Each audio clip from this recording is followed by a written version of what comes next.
Ouça agora a saudação do culto matinal do dia 14 de agosto de 2026. Bom dia a todos, espero que todos estejam passando bem. Bom dia também a todos que nos acompanham pelo Isonomê TV. Também quero parabenizar a todos os aniversariantes do dia de hoje, que possam ter um excelente dia junto com seus familiares e amigos. Hoje estamos lendo a segunda parte do ensinamento Princípio da Agricultura Natural, onde Mersama deixa bem claro, que a origem do problema é a falta de compreensão sobre a verdadeira natureza do solo. Ou seja, o princípio da agricultura natural, ele se baseia exatamente no solo. Ali que Mersama fala que, na verdade, é o grande tesouro, é a grande origem de tudo. E é justamente a negligência que o ser humano teve em relação ao solo é que causou esse grande problema na agricultura. É interessante fazer aqui uma colocação.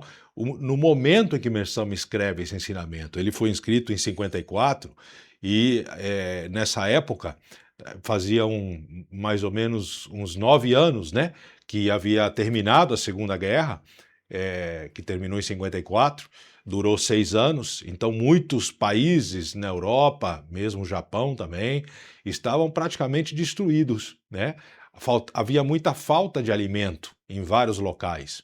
Então, nesse momento é que nascem os adubos, em grande escala, onde justamente pela falta de alimento, pela necessidade do ser humano produzir mais alimento para alimentar mais pessoas, e não havia, então começou a se usar adubos no solo e os resultados foram muito positivos, ou seja, o solo respondeu de uma forma positiva, nascendo frutos maravilhosos, grandes, fortes, Então o ser humano entendeu que aquilo era algo bom, algo que deveria ser praticado. E assim foi indo.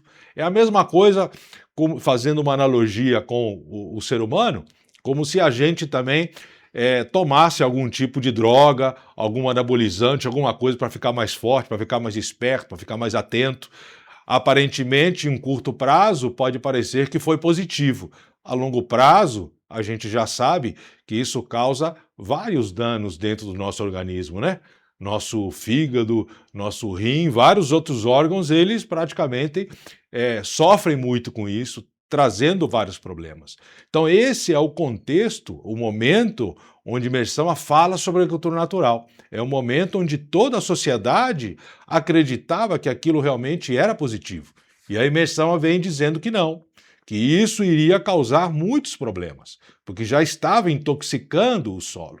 E uma vez intoxicando o solo, ele ia parar de produzir naturalmente, aqui mesmo ele já fala que em alguns locais a produção de arroz já caiu, já ficou menor, e justamente isso, ou seja, à medida que o ser humano vai acreditando que aquilo é positivo, hoje em dia, por exemplo, muitas pessoas já acreditam realmente que o ideal é não produzir com adubos, não colocar nenhum tipo de veneno, porque a produção, o uso de adubos constante fez com que o solo se maculasse, se envenenasse, e com isso, assim como acontece no nosso corpo, quando a gente acumula nuvens espirituais, a gente purifica, para poder limpar essas nuvens. O solo é a mesma coisa. Quando a gente coloca adubo e contamina o solo, vem a praga, vem a doença, para purificar essa mácula, do adubo. E aí coloca-se mais veneno para matar aquela praga. E assim se torna um círculo vicioso. Então hoje, mesmo muitos agricultores entendendo que isso não é bom, mas não sabem como fazer. Porque a própria semente ela já está contaminada, ela já é dependente daqueles insumos, senão ele simplesmente não colhe nada. Esse é o beco sem saída, na verdade, que a agricultura atual se encontra. E a imersão aqui, ele fala de um ponto também, aqui eu já vou dar um spoiler da terceira parte, que é amanhã, onde ele fala que o solo, ele tem sentimento. Não só o solo, como as plantas também, Então, a maneira como o ser humano lida com o solo, lida com as plantas, isso muda totalmente. né? É como se ele entendesse, é como se não, na verdade entende o nosso sentimento, o nosso pensamento.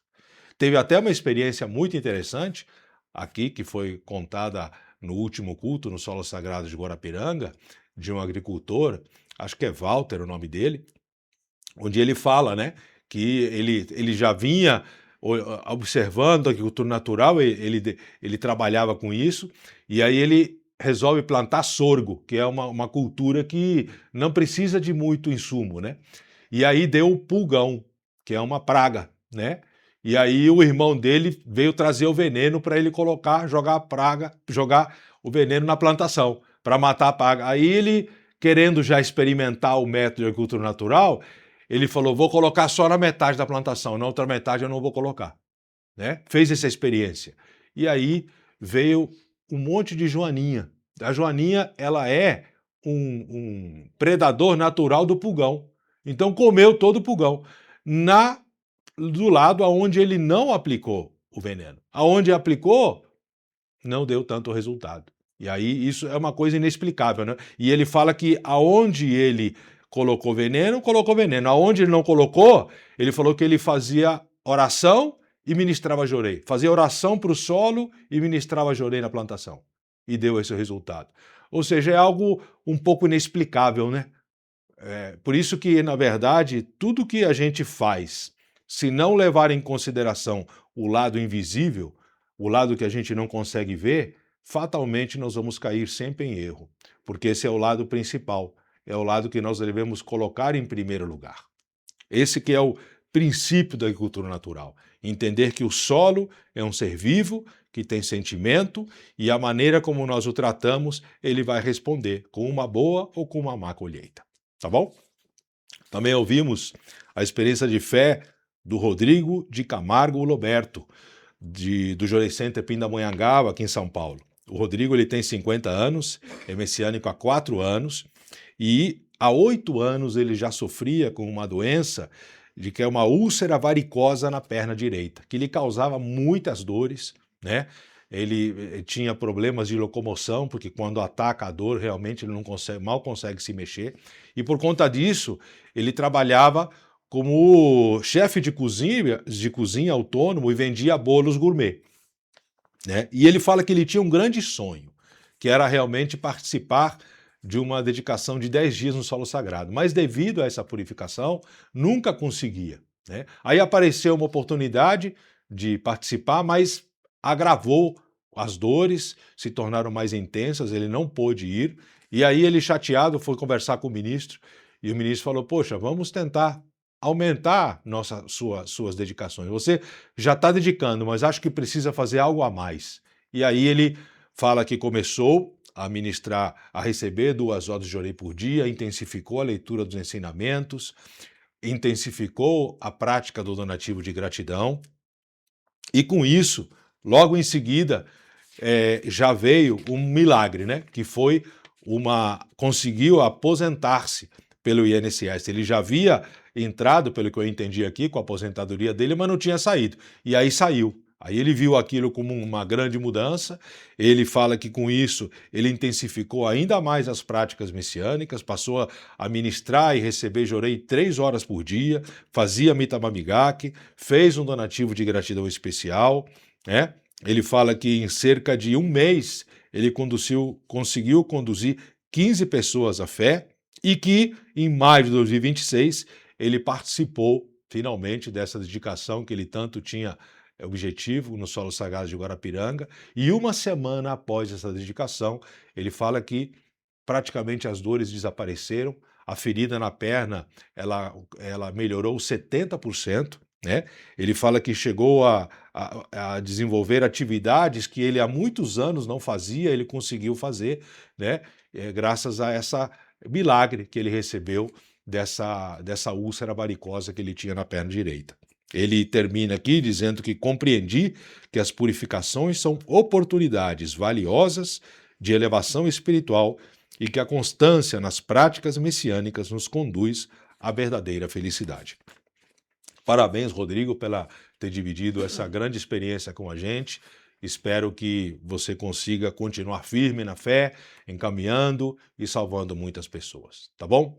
Desejo a todos um excelente dia e à noite voltamos a nos encontrar. Muito obrigado. Agradecemos por acompanhar o podcast da Igreja Messiânica Mundial do Brasil. Se gostou, siga o canal, ative as notificações e compartilhe. Sejam sempre bem-vindos.